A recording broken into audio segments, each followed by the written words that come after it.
Hi, good morning, 65th Air Base Group. Bon dia. It's good to be in front of you and have this opportunity. So, as Ricky mentioned, I'm the commander of the Logistics Readiness Squadron. I'm a logistics readiness officer by trade. I've been in the Air Force now for about almost 12 years. I'm married, I have a wife and 3 kids that keep me busy. And I have now been on the island since June, so we're coming up on just about 4 months. And what my squadron does, if you're curious what a Logistics Readiness Squadron does, we are the ones that manage all the fuel on the base and provide fuel to the aircraft. We also maintain the vehicle fleet. All of the vehicles on this base are maintained by my vehicle mechanics. We also provide ground transportation. So the trucks, the buses that you see operated around here are my guys. We also take care of the supply on the base. And you all have visited us at one point or another, either collecting your household goods or putting in a shipment to send back to the States. We also are the ones that are coordinating your vehicle shipments. And finally, we do your passenger travel. So at some point or another, you're going to see us, and we're happy to serve and provide you the best customer service. This has been an awesome assignment. It's honestly a dream come true. Prior to my time joining the Air Force, I lived in Brazil for a couple of years. I was there doing some service for my church, and when I came home, I was able to speak Portuguese. It was a language that I really had to rely upon when I was there in that country. And I didn't know that if I would ever be able to use that language again. In the US, as you know, many people speak Spanish, not Portuguese. And so I kind of had to put it on the shelf for a minute. But then I entered active duty. And back in 2009, there was a nuclear security summit. And there were several aircraft that flew in from all over the world, including one from Brazil. And so I had to get out there and go and talk to these guys. And I surprised them when I started speaking to them in Portuguese. In fact, the pilot said, "Oh, we better be careful what we say." But it really motivated me to pursue the language again. And I realized at that moment, hey, you know, I could do something that combines my language skill with what I do for a living in the military.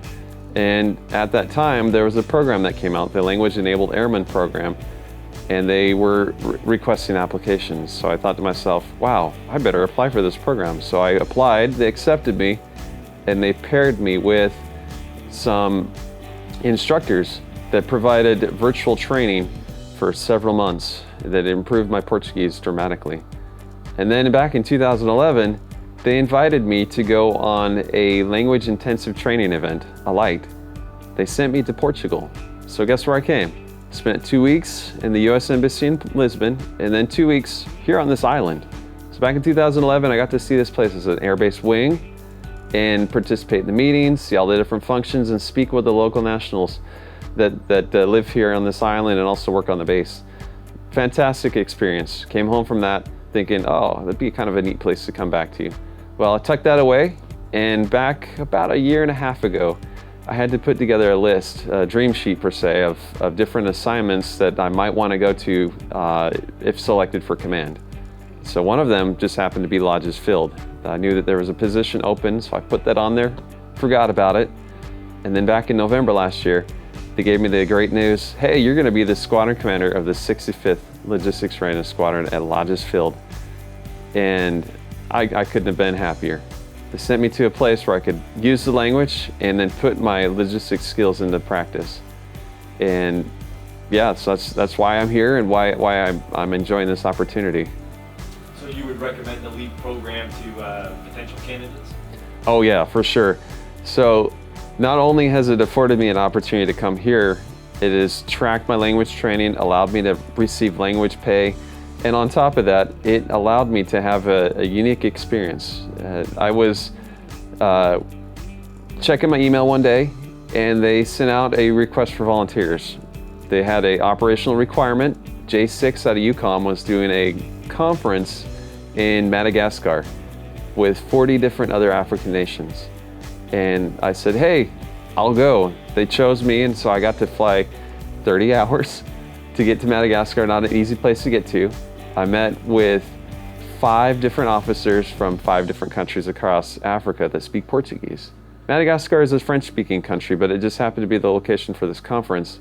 And it allowed me to be able to engage with them, help them feel welcome and part of the team.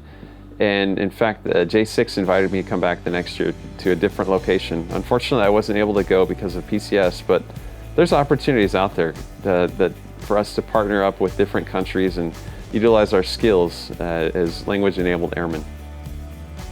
Do you have any parting words for members of Team Lajes or folks that are watching? Yes, de fato eu quero agradecer ao programa LEAP e todos os coordenadores que preparam tudo para nós. Esse programa é excelente. Também eu quero agradecer a senhora comandante, Coronel Hingston, pela oportunidade de liderar essa esquadrão fantástica. Muito obrigado. Tchau.